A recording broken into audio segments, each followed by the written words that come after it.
On today's show, kind of get an idea of their mentality as I would ask them, are you a dog? And then they would start barking. And then we always said dogs don't bark alone. And so then everybody around him would start barking. And so I didn't know how much it was going to carry over, but we kind of started doing it. And we started doing it a lot with just our weightlifting classes in general.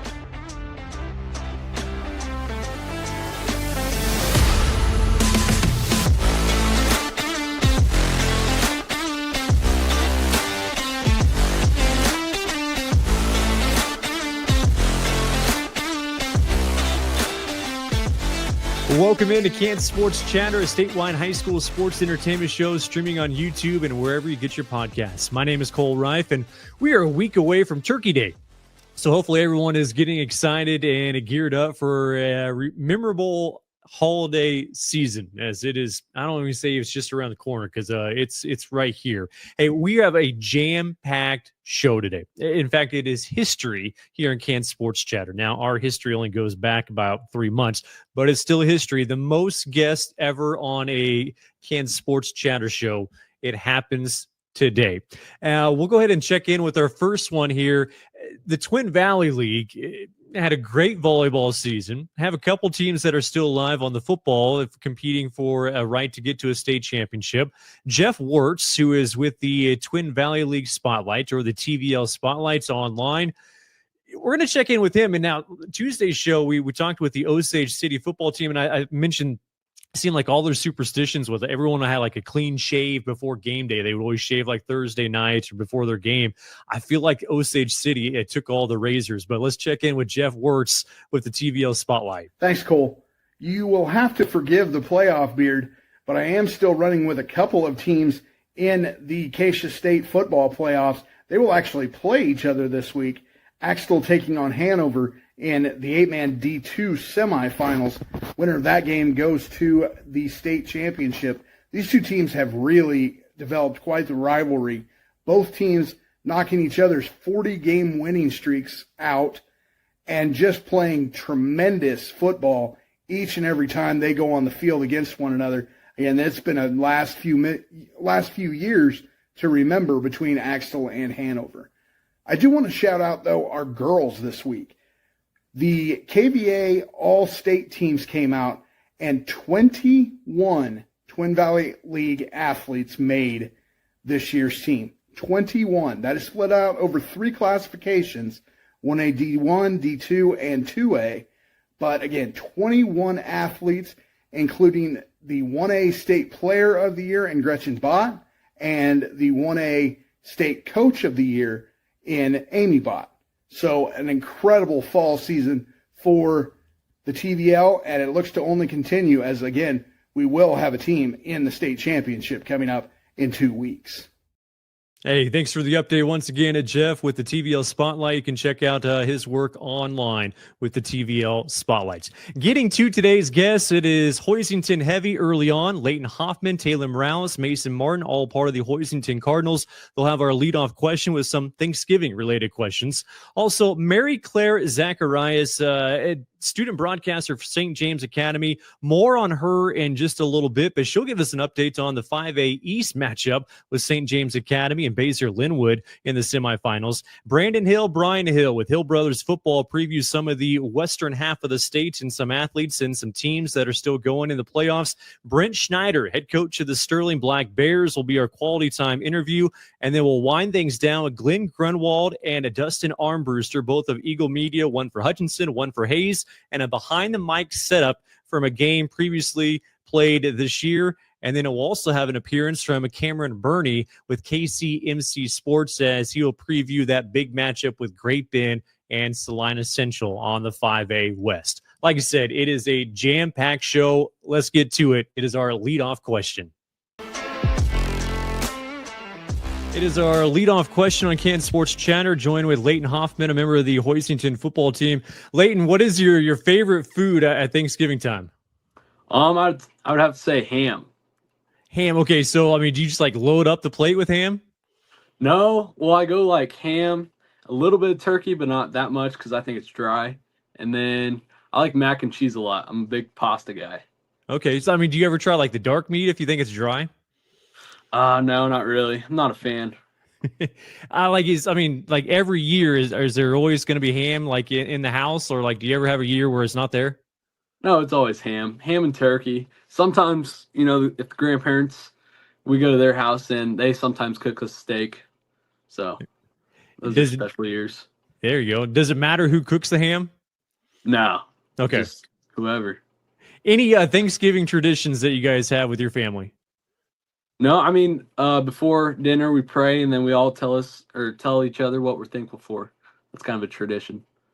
That is Layton Hoffman with the Hoisington football team with our leadoff question. It is our leadoff question with Taylen Morales, a member of the Hoisington High School football team. Taylen, what is you're filling up your plate for Thanksgiving? What are your favorite foods that are going on that plate? Okay, so first off, you obviously gotta have the turkey. Gotta have some ham, mashed potatoes and gravy is always good, and then you gotta have a lot of green bean casserole. I think that's okay. Pretty solid start to my first plate. Okay, you say first plate. So how many plates are we going through? Oh, probably around three or four. Okay. So out of all those things that you mentioned, which one is number one?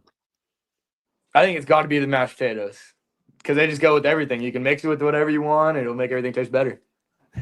So, like, is there a certain person in the family that has to make the food, or can it be anybody?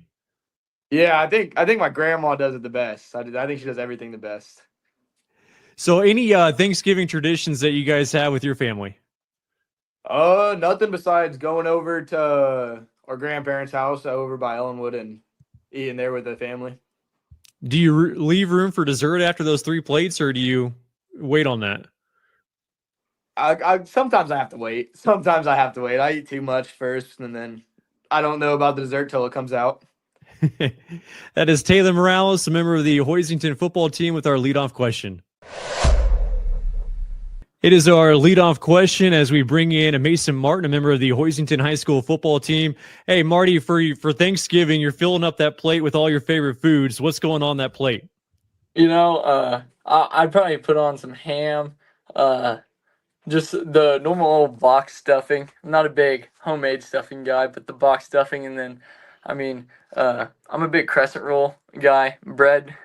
Yep. So I'd probably put on 4 or 5 different crescent rolls, and that's probably about it. Out of all those foods, like, which one is number one? Honestly, probably the crescent rolls. I could eat a handful of those. Probably not the best protein, but it fills me up, and I like them a lot. Do you have to? Do you use butter, jelly, anything like that, or you just take it straight? No, just straight crescent rolls. Okay, fair enough. Like, who does most of the cooking? Like, who has to do the cooking to make sure everything turns out well? Well, we usually go over to my grandparents' house, so probably my grandma. She does a good job, and my mom does a lot too, but mostly my grandparents. If you had to be responsible for the cooking, especially the crescent rolls, would it turn out okay?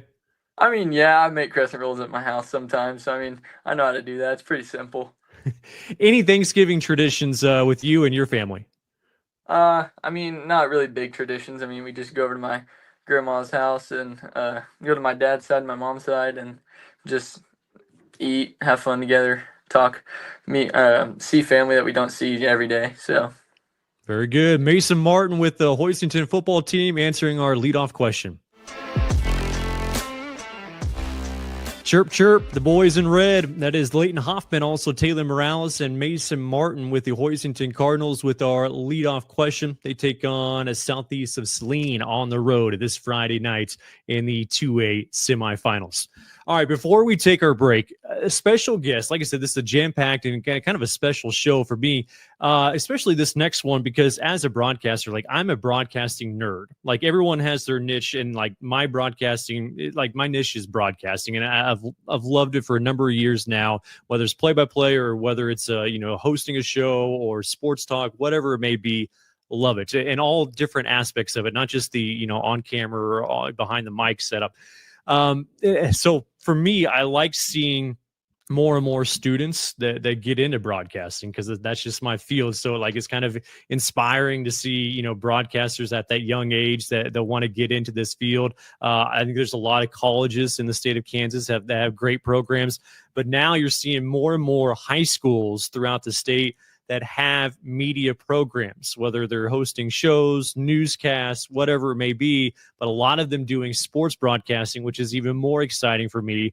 And there's a lot of them out there, but today we're going to highlight St. James Academy out of Kansas City, who has the Thunder Broadcasting Network. And Mary Claire Zacharias is a student there at St. James Academy, and her classmates are doing phenomenal work. So anything that I can do to showcase students that want to get into the broadcasting field that are so much like head and shoulders above where I was at, starting out. I didn't get interested until college. So the fact that these kids, these students are doing it at this young of an age is really, really exciting to me. So we are going to check in with Mary Claire Zacharias. I mentioned a sophomore at St. James Academy, as she will give us our student reports of the St. James Academy and Baser-Linwood matchup coming up this Friday night in the 5A East semifinals. Cole, I'm super excited for this fourth round matchup in the 5A bracket where the 6th seed St. James Academy will be taking on the top seeded Baser-Linwood. The Thunder will face an 11-0 Bobcats team. While some may say the Thunder have played a tougher schedule, the Bobcats know how to win and cannot be overlooked. Baser is led by the senior quarterback Carson Dixon, who has 1,776 passing yards and 20 passing touchdowns, as his main target is Nash Morrison, who has 57 receptions for 879 yards. St. James is led by junior quarterback John Hornback, who has stepped into the quarterback role in Week 1 due to Frankie Mangini's injury. Last week, Hornback finished with 308 passing yards and 101 rushing yards with the 45-41 win over Mill Valley, showing his true dual-threat athleticism as he has 27 total touchdowns on the year. Finally, Jake House, the night after committing to EKU, where his brother Jackson plays, put up 4 touchdowns on only 13 carries, as he was truly in the star wash. I expect the Thunder to get the win and have the opportunity to play for the state championship trophy in Emporia. I love it. I love it. Student broadcaster Mary Claire Zacharias with the Thunder Broadcasting Network out of St. James Academy. And like I said, there's so many great high school programs that are doing media, and hopefully we can highlight more of those student broadcasters throughout the season. But nice job, Mary. Keep up the good work.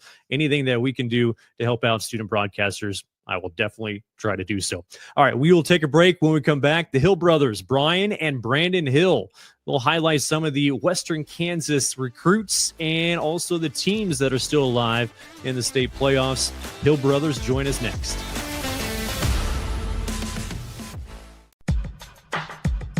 Whether on the field or in the stands, displaying good sportsmanship creates the positive environment for our students. When you attend high school events, young eyes are watching you for examples of acceptable behavior. An easy way to display good sportsmanship is by cheering for your team, not against your opponent or officials. Do your part in keeping our hometown sports a positive experience for everyone. This message is brought to you by the Kansas High School Activities Association and the Student Advisory Team.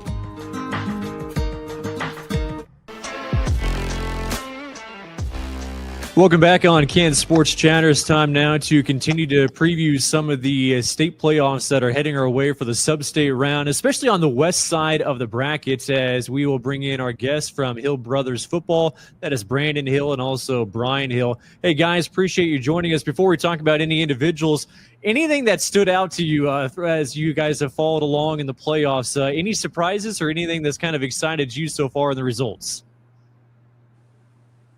Well, not much. I mean, it's kind of the same names as we see every year in the postseason, kind of making the run right now. So, no, not a whole lot of surprises on my end.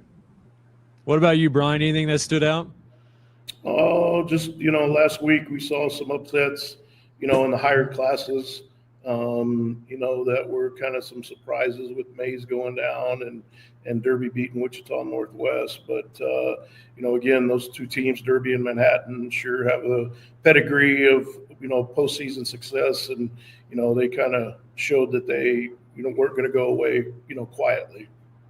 Well, if anyone wants to check out what's going on in Western Kansas for football, you got to check out Hill Brothers Football. That's Hill Bros FB on Facebook and Twitter. You can check them out there. It's kind of great on the matchups and also a lot of the individuals that are shining. We'll start with you, Brian. In Class 5A, you look at on the west side of the brackets, Great Bend, Salina Central for a chance to get to the state title game.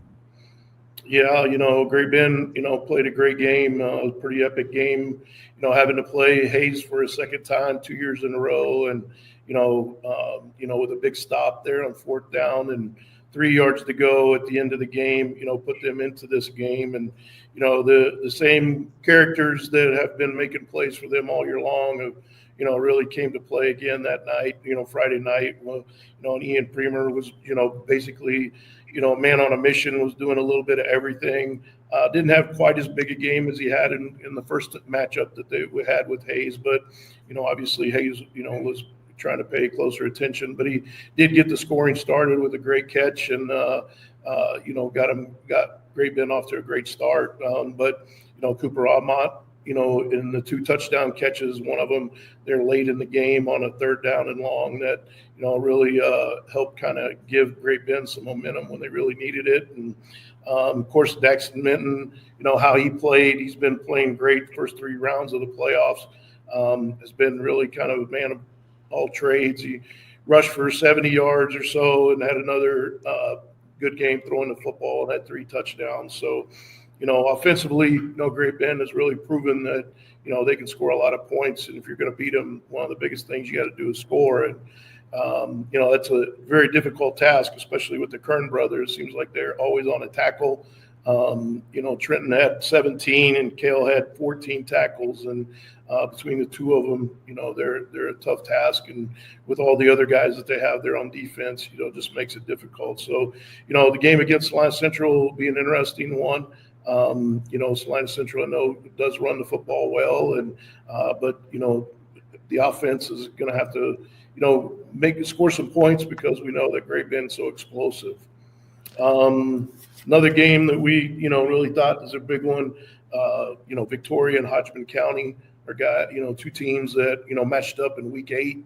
That this will be a rematch. It's Hodgman County's only loss, and so it'll be a big game for him. The Huser kid we talked about the last time I was on, he's had a big game, and the running back, he's been, having a great game here in the playoffs. So, I expect a big matchup and a close game again, like we did in week 8 in that game. A fun one in Victoria, that is for sure. Brandon, you go to Class 2A, Hoisington at Southeast of Saline. A couple undefeated ones, should be a good one. Yeah, it looks like Hoisington's making another run this year in the playoffs, and they're up against defending state champs Southeast Saline, so that'll be a tough one.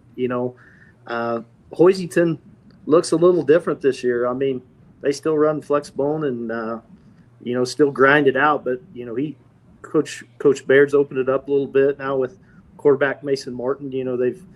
They've got some big plays in the passing game here lately, especially with weapons like Brody Fawnenstiel and Carson Mason. So they're a little bit tougher matchup this year, and it could pose a problem in that matchup against Southeast Saline. You go down to, the 8-man and 6-man ranks as we'll preview now. I mean, like South Central at Hill City. I mean, Hill City, I don't want to say they surprised anybody, but they've pulled off some really nice wins here on their run to the sub-state round.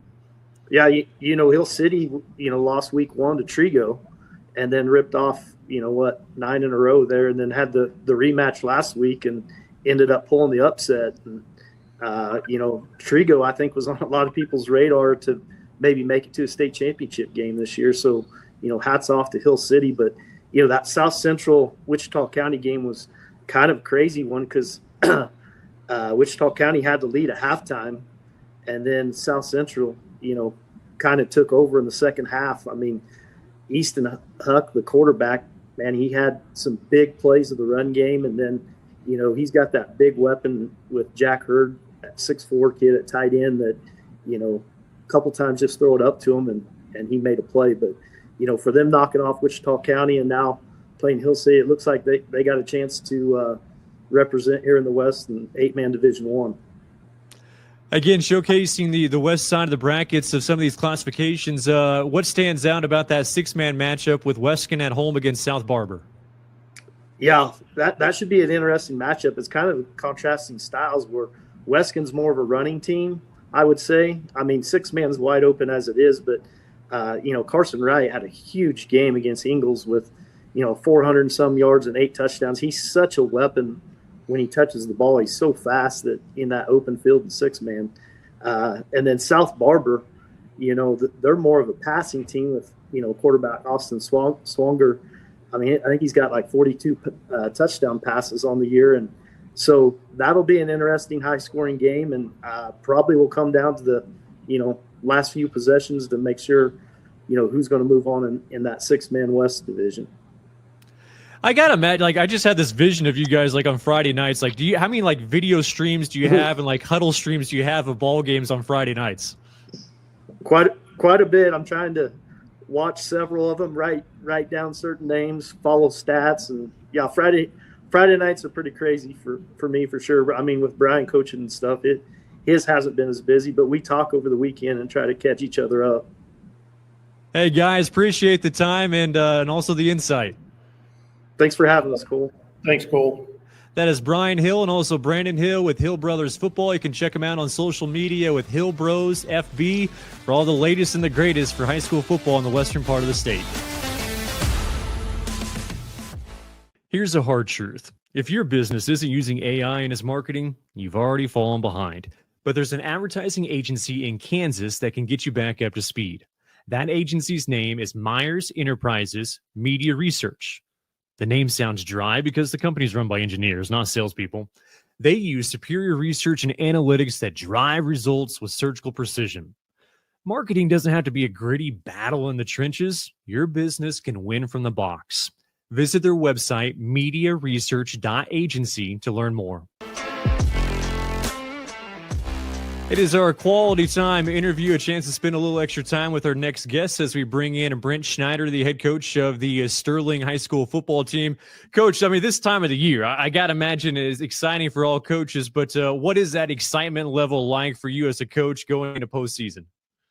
Yeah, well, we're super excited.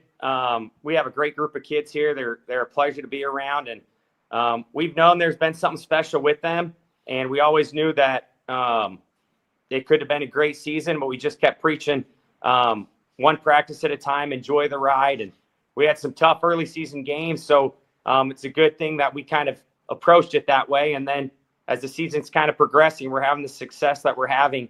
We really knew something special was going on.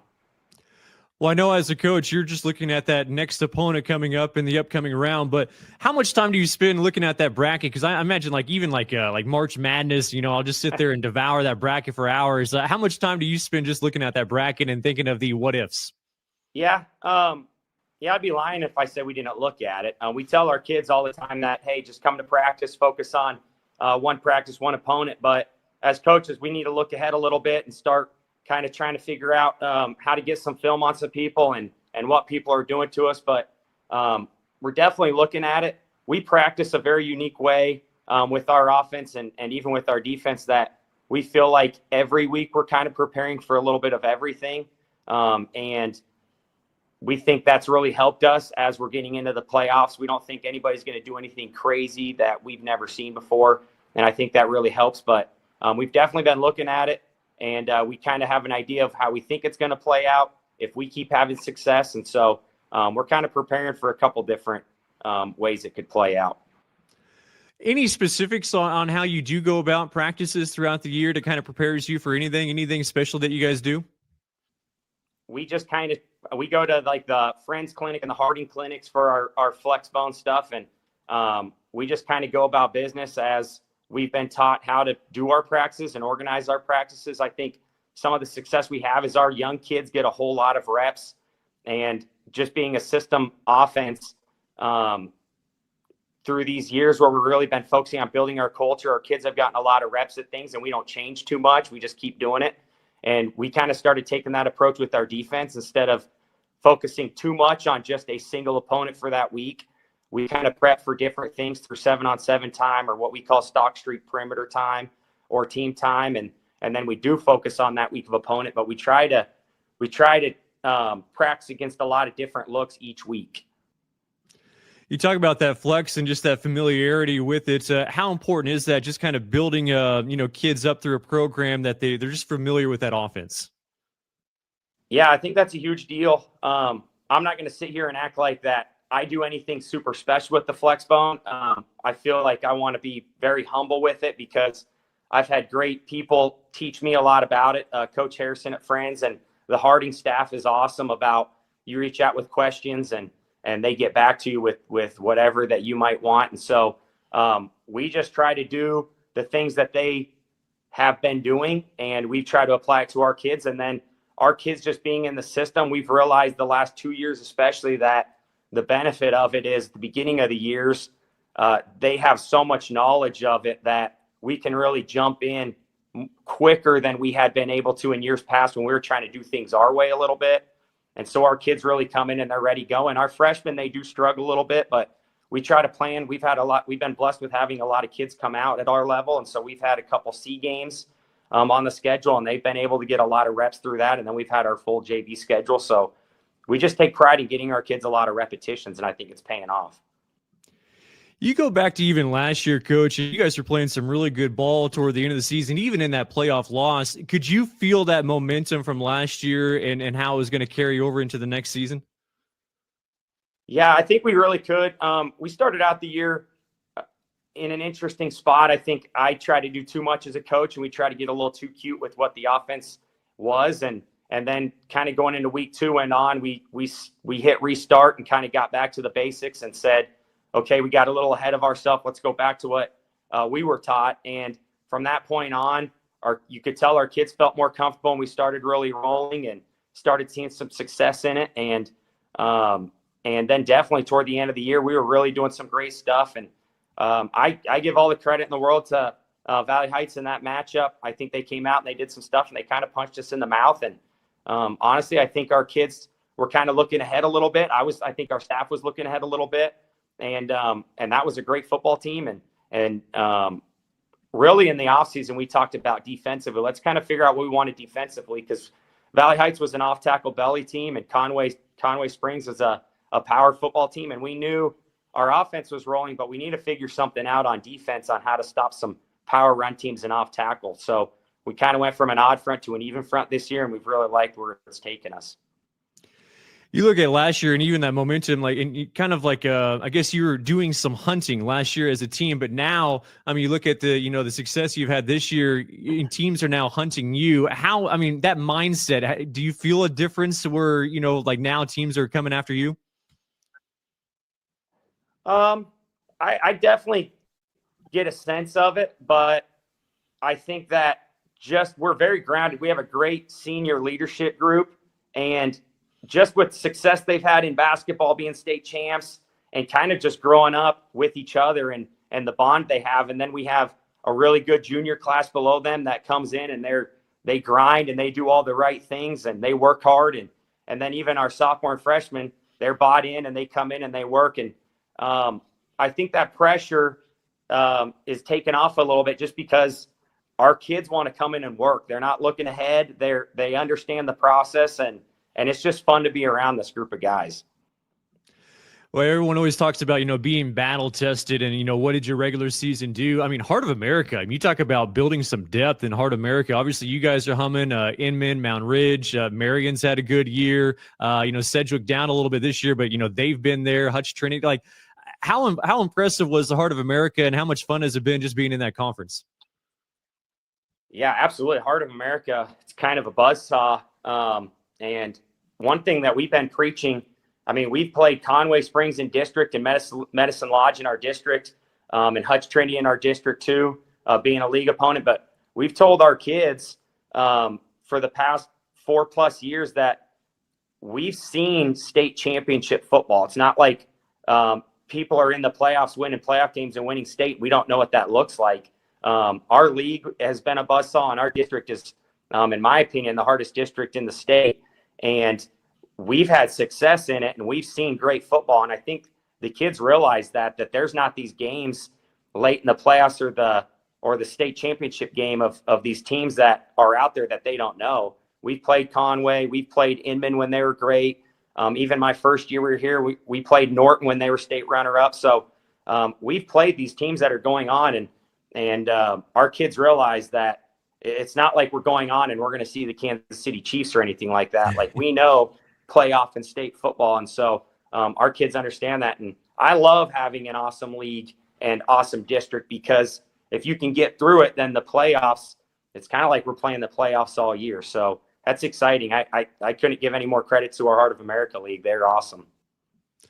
I read an article by Scott Pass from Keisha Covered back in September, and he mentioned that on big plays, you guys bark like dogs. So I guess my question for you, where did that start up, and I guess when? Yeah, so our senior class, when they were in junior high, we kind of knew they were going to come in, and we knew there was going to kind of be this mentality of we had a really good class in high school with some kids like Gabe Riffle and Carson Gray and some big lineman type kids. And so we knew this group was coming up. And one of the ways that I kind of started making them kind of get an idea of their mentality is I would ask them, are you a dog? And then they would start barking. And then we always said dogs don't bark alone. And so then everybody around him would start barking. And so I didn't know how much it was going to carry over, but we kind of started doing it. And we started doing it a lot with just our weightlifting classes in general. But the football team really embraced it, and it started kind of carrying it over. We use the acronym EAT, effort, attitude, toughness, and it kind of married up with that. And our kids kind of started saying it with everything they do. I know Newberry in basketball season, the fans would bark at him because that's just he's a dog. And so that was kind of a separate deal, but it was fun because we kind of were about that too. But yeah, it's just kind of a fun thing. The kids really made their own thing, and so it's pretty unique. Yeah, I mean, I guess as black bears, it'd be hard to do like a roar. Like, I think barking is probably the best route. So that's pretty good. I mean, for you, like, what's the community sport been like? I mean, Sterling now, going this year's 7th year, but especially this season, how much fun has it been just being in the community? It's been awesome. Just growing up in Sterling, and when we first took over here, it was kind of the COVID time, and our kids were always great. We just didn't have enough guys. Our roster was pretty small. We had some small classes, and then we kind of said as coaches, what battles can we win when we know we're struggling? And what we said we wanted to take care of is we wanted to build our culture into a championship culture before we were champions.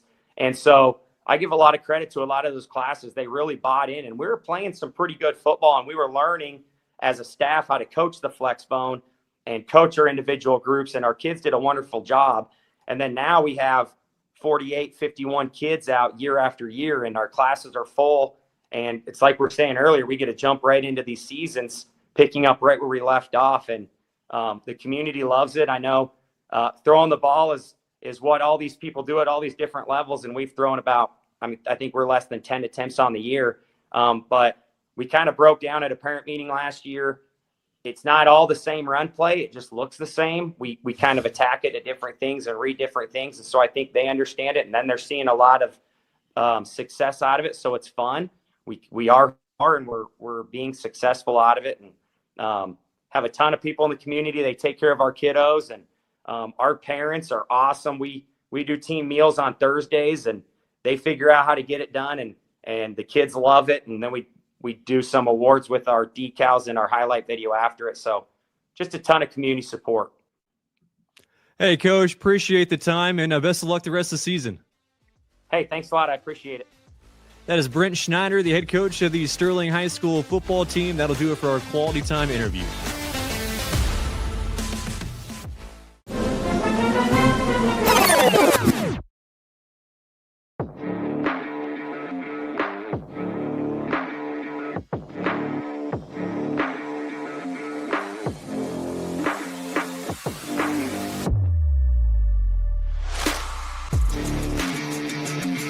SPX Specialized Video Wall Solutions. Your gym needs SPX.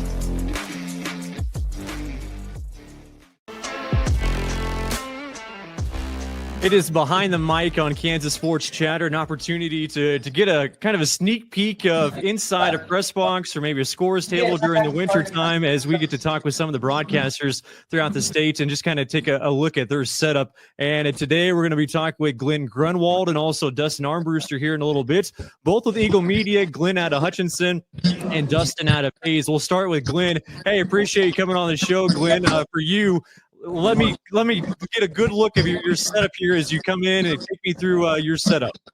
Yeah, I'm going to get you going here. We're coming into the. I think you cut off your camera there, Glenn. Okay, there we go. Okay. Try to get to it and I'll turn around here. This is going to be our setup here tonight as we're set up here in our home booth. This is the Rusty Hilst broadcast booth, by the way, Cole. Of course, you knew Rusty, but here's a little bit of our charts that we have. David Foster with the YMCA here is going to help me here tonight. So that's kind of what we're doing right now is getting set up for the pregame. But neither team is out. They've been out doing some stretches, but right now it's primarily just us broadcasters. We're eating some good Mexican food tonight. Yeah, so you guys cater into there to the Gowan Stadium? Yes, each and every week they have a nice catering job done. We have anything from R&B hamburgers to homemade chili, and tonight it's Anka Grill. All right, take me down that hallway. What do we got here? Let me see your lead up to your box. Well, this is where the coaches are for Hutch High are in here. They're preparing now. And then on down here a little bit farther on, we'll get to your game day. And here's where game day is. All the game day operations take place in here.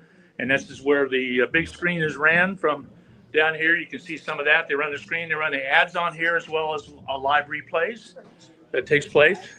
I'll come down here and catch our Eagle friends from Hayes as well, as these are extra booths. We usually have hospitality booths. So here's Dustin Armbruster. He's on here now. And hey, Cole. Hey, good evening, sir. How are you? Not bad. So when you first arrive, especially on the road, Dustin, like what's the first thing you do when you arrive to the press box? Find an open gate.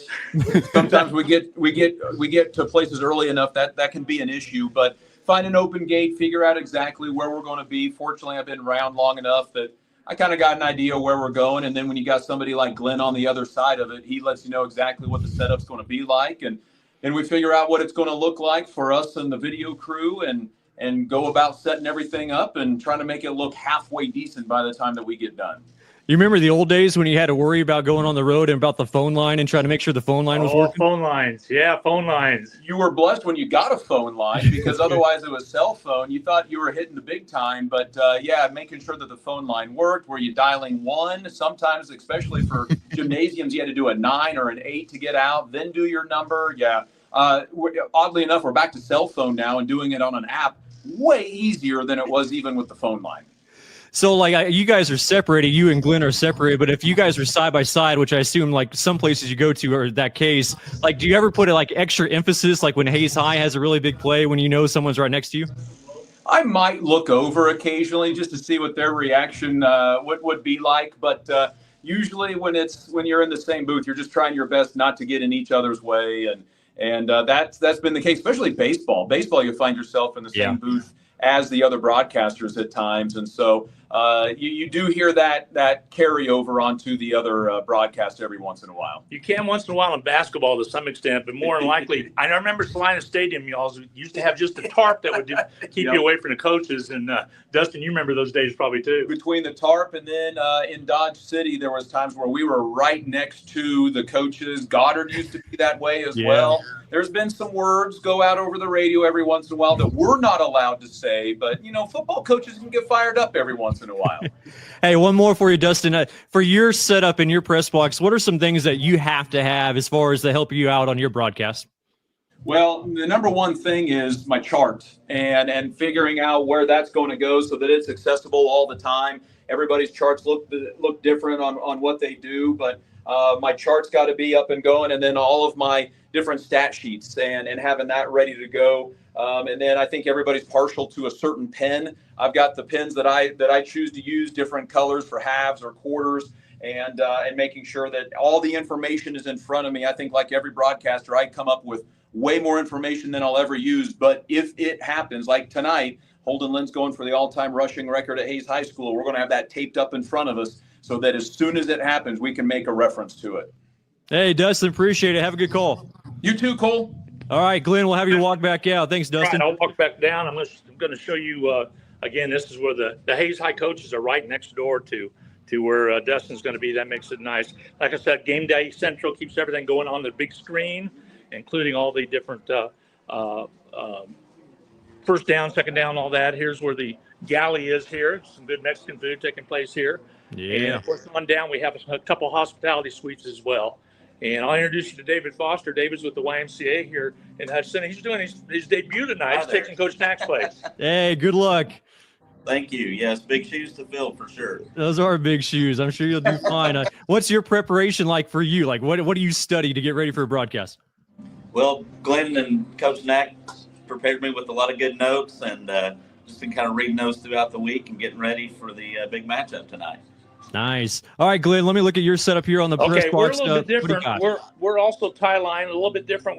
Same thing that you use when you're doing Barton Community College and Hoisington, but we have a commander special on mix 6 that we push the PA through, as well as also we can pick up the white hat and get there the actual penalties or whatever, and of course play by play cover.